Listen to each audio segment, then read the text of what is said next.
क्यों इताची उचीहा इतना मशहूर है, क्यों दुनिया भर में उसका खौफ है? वजह है उचीहा मैसेकर, एक 13 साल का लड़का जिसने एक रात में अपने पूरे क्लैन की हत्या कर दी, जिसकी आंखों में कितने राज छिपे हैं कोई नहीं जानता। उस रात इताची उचीहा के सामने दो रास्ते आए थे, या तो विलेज के लिए अपने क्लैन को मिटा दूं या फिर अपने क्लैन के साथ ही मिट जा, और उसने पहला रास्ता चुना था। लेकिन आज हम जानेंगे कि क्या होता अगर इताची उचीहा दूसरे रास्ते को चुनता और अपने पिता और क्लैन के मकसद में शामिल हो जाता।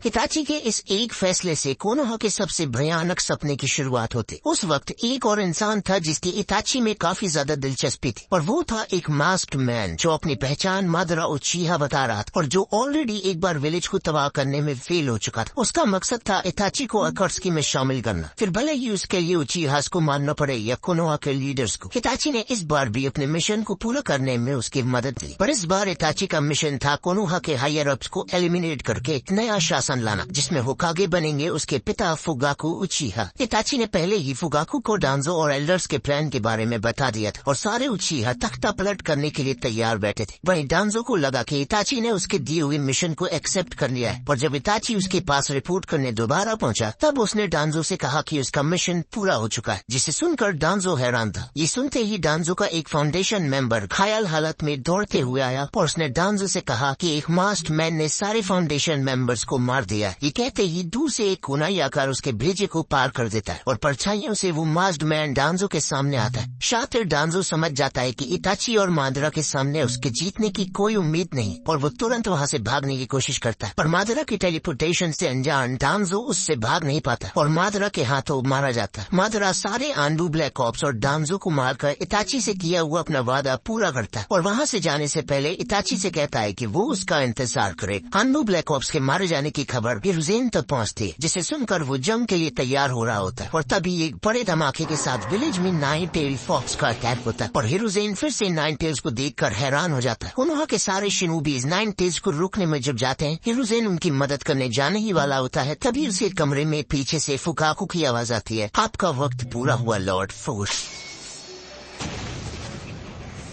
आगे की कहानी जानेंगे अगले एपिसोड में।